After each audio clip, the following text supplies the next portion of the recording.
నమస్కారం news 9 TV వీక్షకులకు స్వాగతం. ఇప్పుడు మనం జూలై 15 నుండి 31 వరకు వృషభ రాశి వారి జాతకం ఎలా ఉండబోతుందో తెలుసుకుందాం. ముఖ్యంగా ఈ రాశి వారు ఆర్థిక పరిస్థితి, ఆరోగ్యం ఈ 15 రోజుల్లో ఏ విధంగా ఉండబోతున్నాయో వివరంగా చూద్దాం.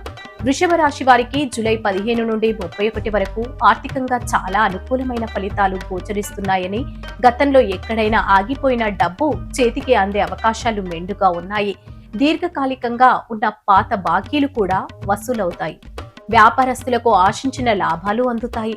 పెట్టుబడుల నుండి వచ్చే రిటర్న్స్ వస్తాయి. ఉద్యోగస్తులకు తమ ఆఫీసులో గుర్తింపుతో పాటు ఆర్థిక ప్రోత్సాహకాలు లభించే అవకాశం ఉంది.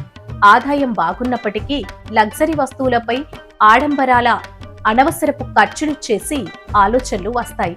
పొదుపు పట్ల దృష్టి పెడితే భవిష్యత్తుకు మరింత భరోసా ఉంటుంది.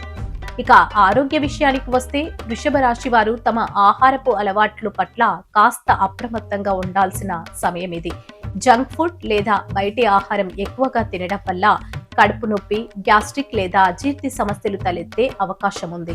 కాబట్టి ఇంట్లో వండిన పౌష్టికాహారానికి ప్రాధాన్యత ఇవ్వండి. వాతావరణం మారుతున్న నేపథ్యంలో కాస్త బద్ధకం అపహరించే ప్రమాదం ఉంది. దాన్ని వీడి ప్రతిరోజు కొంత సమయం వ్యాయామం లేదా వాకింగ్ చేయడం చాలా అవసరం. రోజంతా సిస్టమ్స్ ముందు కూర్చునేవారు కంటి ఒత్తిడికి, మెడ నొప్పులకు గురయ్యే అవకాశం ఉంది. మధ్య మధ్యలో విశ్రాంతి తీసుకోవడం మంచిది. మొత్తం మీద చూసుకుంటే వృషభ రాశి వారికి ఆర్థికంగా ఈ 15 రోజులు అద్భుతంగా ఉంటాయి. అయితే ఆహారం, ఆరోగ్య విషయంలో చిన్నపాటి జాగ్రత్తలు పాటిస్తే మరింత ఉత్సాహంగా ముందుకు సాగవచ్చు. ఇది వృషభ రాశి వారి ఆర్థిక, ఆరోగ్య పరిస్థితుల వివరాలు. ఇలాంటి మరిన్ని ఆసక్తికరమైన అప్డేట్స్ మరియు ఆధ్యాత్మిక విశేషాల కోసం చూస్తూనే ఉండండి న్యూస్ 9 టీవీ.